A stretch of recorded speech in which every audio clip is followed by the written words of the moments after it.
متابعي قناة بودكاست ماروك، أهلا بكم. اليوم سنتحدث عن جوناس روحي، النجم الصاعد الذي عليكم متابعته عن كثب. فقد أكد تياغو موتا مدرب يوفنتوس مشاركة روحي الأساسية لأول مرة مع الفريق الأول غدا ضد جنوا في الدوري الإيطالي.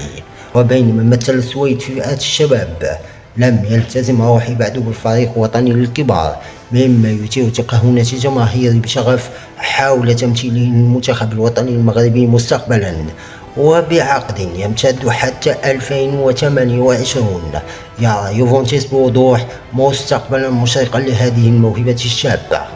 لذا حددوا مواعيدكم واستعدوا للتشجيع، لأن مباراة الغد ضد جنوا ستصبح أكثر إثارة مع مشاركة جوناس. السلام عليكم. لا تنسوا الاعجاب بالفيديو والاشتراك في القناة تشجيعا لنا لنستمر بنشر المزيد إن شاء الله.